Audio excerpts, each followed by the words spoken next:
ಸ್ನೇಹಿತರೆ, ಇತಿಹಾಸದ ಪುಟಗಳನ್ನು ನೋಡ್ತಾ ಹೋದರೆ ನಾವಲ್ಲಿ ಉಳಿಸಿಕೊಳ್ಳುವುದು ತುಂಬ ಮುಖ್ಯ ಅಂತ ಅನಿಸುತ್ತೆ. ಇತಿಹಾಸದ ಯಾವುದೇ ಘಟನೆಗಳಾಗಿರ್ಬೋದು, ವ್ಯಕ್ತಿ ಅಥವಾ ಗೌರವ ಹಾಗೂ ಆತನ ಒಂದು ಕಾರ್ಯವೈಖರಿ ಅವನು ಕಾಯ್ಕೊಳ್ಳೋದು ಮುಖ್ಯ ಆಗುತ್ತೆ. ಆದರೆ ಅದನ್ನು ಹಾಳು ಮಾಡೋದು ಒಂದು ಕ್ಷಣದಲ್ಲಿ ಮಾತ್ರ.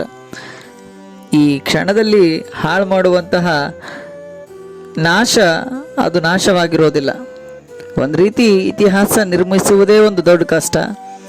ಇನ್ನು ಅದನ್ನು ಕಳೆದುಕೊಂಡು ಮತ್ತೆ ನಾವು ಪುನರ್ನಿರ್ಮಿಸುವುದು ಕೈಲಾಗದ ಮಾತದು. ಅಂತಹ ಕೈಲಾಗದ ಮಾತಿಗೆ ಈ ಒಂದು ಕಥೆ ನಂಗೆ ನೆನಪು ಬರುತ್ತೆ. ವಿಕ್ರಮಸೇನ ತುಂಬ ಒಳ್ಳೆಯ ರಾಜನಾಗಿದ್ದ. ಕೇವಲ ರಾಜನಾಗಿರಲಿಲ್ಲ, ಒಬ್ಬ ಒಳ್ಳೆ ಪ್ರಜೆಗಳ ಪಾಲಿಗೆ ತಂದೆಯಾಗಿ, ಮಾರ್ಗದರ್ಶಕನಾಗಿ ಹಾಗೂ ನ್ಯಾಯದ ಸಂಕೇತವಾಗಿ ಉಳಿದಿದ್ದ. ಸುಂದರ ರಾಜ್ಯ ಅದು, ಸುದರ್ಶನಪುರ ಅಂತ. ಬೆಳಗಿನ ಸೂರ್ಯೋದಯ ಅಲ್ಲಿ ಜನರ ಮುಖದಲ್ಲಿ ಸಂತೋಷದಿಂದ ಪ್ರಾರಂಭ ಆಗ್ತಾ ಇತ್ತು. ತುಂಬ ಸಂತೋಷದ ಆಡಳಿತ. ವಿಕ್ರಮಸೇನ ತನ್ನ ರಾಜ್ಯವನ್ನ ನಿರ್ಮಿಸಲು ಎಷ್ಟೋ ವರ್ಷಗಳಿಂದ ಶ್ರಮಪಟ್ಟಿದ್ದನು. ರೈತರಿಗೆ ನೀರಾವರಿ, ಈ ವ್ಯವಸ್ಥೆಗಳನ್ನು, ವ್ಯಾಪಾರ ತೆರಿಗೆಗಳನ್ನು ಇವೆಲ್ಲನೆಲ್ಲ ಮಾಡೋದಕ್ಕೆ ತುಂಬ ಕಷ್ಟಪಟ್ಟಂತಹ ರಾಜನವನು. ಬಡವರಿಗೆ ಉಚಿತ ಅನ್ನ ನೀಡುವುದು, ನ್ಯಾಯಾಲಯದಲ್ಲಿ ಯಾರಿಗೂ ಭೇದ ಭಾವ ಇಲ್ಲದಂತೆ ನ್ಯಾಯದ ಮಾತುಗಳನ್ನಾಡ್ತಾ ಇದ್ದ. ದಯೆ, ಧರ್ಮ, ಮಾನವೀಯತೆಯನ್ನ ತನ್ನ ಹೆಗಲಿಗೆ ಹಾಕಿಕೊಂಡು ಇರುವಂತಹ ರಾಜ ವಿಕ್ರಮಾದಿತ್ಯನಾಗಿದ್ದ. ಜನರು ಹೇಳ್ತಾ ಇದ್ರು, ನಮ್ಮ ರಾಜನಿರೋ ತನಕ ನಮ್ಗೆ ಯಾವುದೇ ಭಯ ಇರೋದಿಲ್ಲ. ಈ ವಿಶ್ವಾಸವೇ ಅವನ ಇತಿಹಾಸವಾಗಿ ಉಳಿದಿತ್ತು. ಕಾಲ ಬದಲಾಗ್ತಾ ಹೋಗುತ್ತೆ. ಈ ಕಾಲ ಯಾವ ರೀತಿ ಬದಲಾಗುತ್ತೆ ಅಂದರೆ, ವಿಕ್ರಮಸೇನ ವೃದ್ಧನಾಗ್ತಾನೆ. ಅವನಿಗೂ ಕೂಡ ವಯಸ್ಸಾಗುತ್ತೆ. ಕೂತ್ರೆ ಹೇಳೋದಕ್ಕಾಗೋದಿಲ್ಲ, ಎದ್ರೆ ಕೂಡೋದಕ್ಕಾಗೋದಿಲ್ಲ. ಈ ರೀತಿ ಪರಿಸ್ಥಿತಿ ಆದಾಗ ಈಗ ನನ್ನ ನಂತರ ರಾಜ್ಯವನ್ನು ಯಾರು ನೋಡಿಕೊಳ್ತಾರೆ ಅಂತ ಯೋಚನೆ ಕೂಡ ಅವನಿಗಾಗಿತ್ತು. ಕಾರಣ, ಆರ್ಯವರ್ಮ ಅಂತ ಬುದ್ಧಿವಂತ ಹಾಗೂ ಧೈರ್ಯಶಾಲಿ ಮಗನಿದ್ದ. ಆದರೆ ಅವನಿಗೆ ಅಹಂಕಾರ ಅನ್ನೋದು ಹುಟ್ಟುತ್ತಾ ಬಂದಿತ್ತು. ಇದನ್ನು ತಿಳಿದಂತಹ ವಿಕ್ರಮ ಸೇನ ತನ್ನ ಮಗನ ಬಗ್ಗೆ ಯೋಚನೆ ಮಾಡ್ತಾನೆ. ಏನು ಮಾಡಬೇಕು? ಎಲ್ಲ ಬುದ್ಧಿ ಇದೆ, ಧೈರ್ಯ ಇದೆ, ಆದರೆ ಅಹಂಕಾರಿ ಇದ್ದಂತಹ ಮಗ ನೋಡಿ ಒಂದು ದಿನ ವಿಕ್ರಮಸೇನ ತನ್ನ ಮಗ ಆರ್ಯವರ್ಮನನ್ನು ಕರೀತಾನೆ. ಕರೆದು ಕಣ್ಣುಗಳಲ್ಲಿ ಪ್ರೀತಿ ತುಂಬಿ ತನ್ನ ಮನಸ್ಸಿನಿಂದ ಹೇಳ್ತಾನೆ, ನೋಡಪ್ಪ ಮಗನೇ, ನಾನು ಈ ರಾಜ್ಯವನ್ನು ಕಟ್ಟಲು ನನ್ನ ಜೀವವನ್ನೇ ಪಣಕ್ಕಿಟ್ಟಿದ್ದೇನೆ. ಈ ಪ್ರಜೆಗಳ ವಿಶ್ವಾಸವನ್ನು ಕಾಪಾಡಿಕೊಳ್ಳಲು ಇಡೀ ಜೀವನ ನಾನು ತುಂಬ ಕಷ್ಟಪಟ್ಟಿದ್ದೇನೆ. ಒಮ್ಮೆ ಅದು ಕಳೆದು ಹೋದರೆ ಮತ್ತೆ ಪಡೆದುಕೊಳ್ಳುವುದು ತುಂಬ ಕಷ್ಟ ಅಂತ ಈ ವಿಕ್ರಮಸೇನ ತನ್ನ ಮಗನಿಗೆ ನಗುತ್ತಾ ಹೇಳ್ತಾನೆ. ಆಗ ಆ ಆರ್ಯವರ್ಮ, ತಂದೆ ಚಿಂತಿಸಬೇಡಿ, ನಾನು ಹೊಸ ಇತಿಹಾಸವನ್ನು ಬರಿತೀನಿ, ಹಿಂದೆಂದೂ ಕಾಣದಂತಹ ರಾಜ ವೈಖರಿಯನ್ನ, ರಾಜ ಒಂದು ಕಾರ್ಯವನ್ನು ಮಾಡ್ತೀನಿ ಅಂತ ಹೇಳ್ತಾನೆ. ವಿಕ್ರಮಸೇನ ಮೌನವಾಗಿರ್ತಾನೆ. ಅವನಿಗೆ ಗೊತ್ತು, ಅನುಭವವಿಲ್ಲದ ಆತ್ಮವಿಶ್ವಾಸ ತುಂಬ ಅಪಾಯಕಾರಿ ಅಂತ ಗೊತ್ತಿತ್ತು. ಏನು ಮಾಡಬೇಕು ಅಂತ ಗೊತ್ತಿಲ್ಲದೆ ಪಟ್ಟಾಭಿಷೇಕ ಮಾಡ್ತಾನೆ. ಹೊಸ ರಾಜ ಅಲ್ಲಿ ಆರಂಭ ಆಗುತ್ತೆ. ಹೊಸ ರಾಜ್ಯ ಹಾಗೂ ನ್ಯಾಯ, ನೀತಿ ಎಲ್ಲಗಳು ಆರಂಭವಾಗುತ್ತೆ. ಹೊಸ ನಿರ್ಧಾರಗಳು. ಆರ್ಯವರ್ಮ ಸಿಂಹಾಸನ ರೂಢನಾಗಿ ಆರಂಭವನ್ನು ಮಾಡ್ತಾನೆ. ಆದರೆ ಮನಸ್ಸಿನಲ್ಲಿ ಒಂದು ಭಾವನೆ, ನನ್ನ ತಂದೆಯ ಕಾಲ ಹಳೆಯದು, ನಾನು ಹೊಸ ರೀತಿಯ ಆಡಳಿತವನ್ನು ಪ್ರಾರಂಭ ಮಾಡಬೇಕು ಅಂತ ಈ ಆರ್ಯವರ್ಮನಿಗೆ ಅನ್ನಿಸ್ಬಿಡ್ತು. ಯಾವ ರೀತಿ ಅನ್ನಿಸ್ಬಿಡ್ತು ಅಂದರೆ, ನನ್ನ ತಂದೆ ವಿಕ್ರಮಸೇನನ ಕಾಲ ಹಳೆಯದು, ನಾನು ಈಗ ಬಂದಿದ್ದೀನಲ್ಲ, ನನ್ನ ಕಾಲ ಹೊಸದು ಅಂತ ಇವನು ಅನ್ಕೊಂಡ್ಬಿಟ್ಟ. ಈ ವಿಕ್ರಮಸೇನನ ಮಗ ಆರ್ಯವರ್ಮ ರಾಜ್ಯವನ್ನು ಆಳೋದಕ್ಕೆ ಮುಂದಾಗ್ತಾನೆ, ನಿರ್ಧಾರಗಳನ್ನು ತೆಗೆದುಕೊಳ್ಳೋದಕ್ಕೆ ಮುಂದಾಗ್ತಾನೆ. ಹಳೆಯ ಮಂತ್ರಿಗಳನ್ನು ದೂರ ಮಾಡಿಬಿಡ್ತಾನೆ. ಇವರು ಹಳೆಯವರು, ಹೊಸ ಚಿಂತನೆಗಳು ಬೇಕು. ಅನುಭವಿಗಳಾದ ಮಂತ್ರಿಗಳನ್ನು ಮೊದಲು ತೆಗೆದುಹಾಕ್ಬಿಡ್ತಾನೆ. ಇನ್ನು ತೆರಿಗೆಯನ್ನು ಹೆಚ್ಚಿಸ್ತಾನೆ.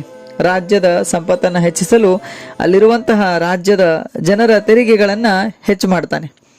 ಇನ್ನು ಪ್ರಜೆಗಳ ಮಾತು ಕೇಳದಿರುವುದು ಪ್ರಾರಂಭ ಆಗುತ್ತೆ. ನಾನು ರಾಜ, ನನಗೆ ಎಲ್ಲ ಗೊತ್ತು ಎನ್ನೋ ಅಭಿಪ್ರಾಯ ಅವನಿಗೆ ಆರಂಭ ಆಗುತ್ತೆ. ಯಾವ ಮಟ್ಟಿಗೆ ಆರಂಭ ಆಗುತ್ತೆ ಅಂದರೆ, ಜನರ ಮಾತನ್ನು ಕೇಳೋದಕ್ಕೆ ಪುರುಸೊತ್ತು ಇರಲಿಲ್ಲ. ಪರಿಣಾಮ ನಿಧಾನವಾಗಿ ಸಮಸ್ಯೆಗಳು ಕಾಣಿಸಿಕೊಳ್ತವೆ. ರೈತರು ಸಾಲದಲ್ಲಿ ಮುಳುಗಿ ಹೋಗ್ತಾರೆ. ಆ ರಾಜ್ಯದ ವ್ಯಾಪಾರ ಕುಂಠಿತವಾಗುತ್ತೆ. ಬಡವರು ಅನ್ನಕ್ಕಾಗಿ ಹೋರಾಡ್ತಾರೆ. ಜನರು ಎಲ್ಲವನ್ನ ಹೇಳಲು ಶುರು ಮಾಡ್ತಾರೆ. ಈ ಎಲ್ಲ ವಿಕ್ರಮಸೇನನ ಕಾಲವೇ ಉತ್ತರವಾಗಿತ್ತು. ಇದು ಆರ್ಯವರ್ಮನಿಗೆ ಇಷ್ಟವಾಗಿರಲಿಲ್ಲ. ಆದರೆ ಮಹಾ ಸಂಕಷ್ಟ ಎದುರಾಗ್ಬಿಡ್ತು. ಒಂದು ವರ್ಷ ಭೀಕರ ಬರಗಾಲ ಬಂದ್ಬಿಡ್ತು. ಮಳೆ ಇಲ್ಲ, ಬೆಳೆ ಇಲ್ಲ, ಏನು ಅನ್ನ ಏನು ಬೆಳೆದಿರಲಿಲ್ಲ. ಜನರು ಹಸಿವಿನಿಂದ ನರಳುತ್ತಾ ಇದ್ರು. ಆ ಅರಮನೆ ಮುಂದೆ ಬಂದು ಗೋಗರಿತಾ ಇದ್ರು, ರಾಜನೇ ನಮಗೆ ಸಹಾಯ ಮಾಡಿ ಅಂತ. ಆದರೆ ಈ ವಿಕ್ರಮಸೇನನ ಮಗ ರಾಜ ಆರ್ಯವರ್ಮ ಗೊಂದಲಕ್ಕೆ ಒಳಗಾಗ್ತಾನೆ. ಅವನ ಬಳಿ ಯೋಚನೆಗಳೂ ಕೂಡ ಇರಲಿಲ್ಲ. ಮುಖ್ಯವಾಗಿ ಅನುಭವನೇ ಇರಲಿಲ್ಲ. ಏನು ಮಾಡಬೇಕು ಅಂತ ಗೊತ್ತಾಗಲಿಲ್ಲ. ತಿರುವು ಅಲ್ಲಿಂದ ಒಂದು ಪ್ರಾರಂಭ ಆಯಿತು. ಒಂದು ರಾತ್ರಿ ಆರ್ಯವರ್ಮ ತನ್ನ ತಂದೆಯ ಹತ್ರ ಹೋಗಿ ಹಳೆಯ ಕೋಣೆಗೆ ಹೋಗ್ತಾನೆ. ಆ ಒಂದು ಕೋಣೆಯಲ್ಲಿ ಒಂದು ಪುಸ್ತಕ ಬಿದ್ದಿರುತ್ತೆ, ಧೂಳಿನಿಂದ ಮುಚ್ಚಿದ ಒಂದು ಪುಸ್ತಕ ಬಿದ್ದಿರುತ್ತೆ. ಅದೇನೋ ಹುಡುಕೋಕೆ ಹೋಗಿ ಆ ಕೋಣೆಗೆ ಹೋಗ್ತಾನೆ. ಈ ಪುಸ್ತಕದಲ್ಲಿ ಈ ಆರ್ಯವರ್ಮನ ತಂದೆ ವಿಕ್ರಮಸೇನ ಆಡಳಿತ ಯಾವ ರೀತಿ ಮಾಡಿದ್ರು, ಅದನ್ನ ಹೇಗೆ ಮಾಡಿದ್ರು ಅಂತ ಲಿಖಿತವಾಗಿ ಬರೆದಿರುತ್ತೆ. ಅದನ್ನು ಓದೋದಕ್ಕಂತ ಶುರು ಮಾಡ್ತಾನೆ. ಅದರಲ್ಲಿ ಸಂದೇಶಗಳನ್ನು ಆಗಲೇ ವಿಕ್ರಮಸೇನ ಬರೆದಿಟ್ಟಿದ್ರು. ಪ್ರಜೆಗಳ ವಿಶ್ವಾಸವೇ ರಾಜ್ಯದ ಬಲ, ಅನುಭವದ ಮೌಲ್ಯಗಳು ತಳ್ಳಿ ಹಾಕಬೇಡ, ಸಂಕಷ್ಟದ ಸಮಯದಲ್ಲಿ ದಯೆ ಮುಖ್ಯ. ಮತ್ತೊಂದು ಸಾಲು ಅವನ ಮನಸ್ಸಿನಲ್ಲಿ ಕದಲಿತ್ತು. ಇತಿಹಾಸವನ್ನು ನಿರ್ಮಿಸಲು ವರ್ಷಗಳು ಬೇಕು, ಅದನ್ನು ಹಾಳು ಮಾಡಲು ಒಂದೇ ತಪ್ಪು ಸಾಕು ಅಂತ ಬರೆದಿತ್ತು. ಇದನ್ನ ಈ ಆರ್ಯವರ್ಮ ನೋಡ್ತಾನೆ. ತನ್ನ ತಂದೆ ಲಿಖಿತ ರೂಪದಲ್ಲಿ ಇಷ್ಟೆಲ್ಲ ಸಂದೇಶಗಳನ್ನು ಬರೆದಿದ್ದಾರೆ ಅಂತ ನೋಡಿ ಅವನಿಗೆ ಒಂದು ರೀತಿ ಮನಸ್ಸಿಗೆ ಬೇಜಾರಾಗುತ್ತೆ. ಆರ್ಯವರ್ಮ ಕಣ್ಣೀರು ಹಾಕ್ತಾನೆ. ನಾನು ಎಷ್ಟು ದೊಡ್ಡ ತಪ್ಪು ಮಾಡಿದೆ ಅಂತ ಅಳೋದಕ್ಕೆ ಪ್ರಾರಂಭ ಮಾಡ್ತಾನೆ. ಅರಿತುಕೊಳ್ತಾನೆ ಏನು ಮಾಡಬೇಕು ಅಂತ.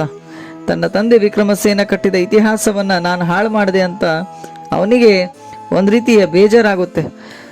ಏನು ಮಾಡಬೇಕು ಅಂತ ಯೋಚನೆ ಮಾಡದೆ ಪುನರ್ ಪ್ರಯತ್ನ ಮರುದಿನವೇ ಮಾಡಲು ಬದಲಾಯಿಸ್ತಾನೆ. ಹಳೆಯ ಮಂತ್ರಿಗಳನ್ನು ಕರೆಸ್ತಾನೆ. ನುರಿತ ಅನುಭವ ಮಂತ್ರಿಗಳನ್ನು ಮರು ಕಳಿಸಿದ್ದಲ್ಲ, ಅವರು ಮತ್ತೆ ಅವರನ್ನು ಕಳಿಸಿ ನೀವೇ ಆಡಳಿತದ ಬಗ್ಗೆ ನಿರ್ಧಾರಗಳನ್ನು ತೆಗೆದುಕೊಳ್ಳಿ ಅಂತ ಹೇಳ್ತಾನೆ. ತೆರಿಗೆ ಕಡಿತ ಮಾಡ್ತಾನೆ. ಬಡವರಿಗೆ ಆಹಾರವನ್ನು ಒದಗಿಸ್ತಾನೆ. ಜನರ ಮಾತುಗಳನ್ನು ನಿಧಾನವಾಗಿ ಒಬ್ಬೊಬ್ಬರ ಮಾತುಗಳನ್ನು ಕೇಳೋದಕ್ಕೆ ಪ್ರಾರಂಭ ಮಾಡ್ತಾನೆ. ಒಂದು ರೀತಿಯ ಯಾವ ರೀತಿ ತನ್ನ ತಂದೆ ಆಡಳಿತ ರೀತಿಯ ವೈಖರಿಗಳಿತ್ತವೋ ಆ ಎಲ್ಲ ವೈಖರಿಗಳನ್ನು ಮತ್ತೆ ರೂಢಿಸಿಕೊಳ್ತಾನೆ. ರಾಜ್ಯ ಹಂತ ಹಂತವಾಗಿ ಸುಧಾರಣೆ ಆಗೋದಕ್ಕೆ ಪ್ರಾರಂಭ ಆಗುತ್ತೆ. ಆದರೆ ಜನರ ವಿಶ್ವಾಸ ಮರಳಿ ಬರಲು ವರ್ಷಗಳೇ ಹಿಡಿತವೆ. ಅಂದರೆ ವಿಕ್ರಮಸೇನನ ಮಗ ಆರ್ಯವರ್ಮ ಅಧಿಕಾರ ತೆಗೆದುಕೊಂಡ್ರೂ ಕೂಡ ಜನ ಇವನನ್ನು ನಂಬೋದಿಲ್ಲ.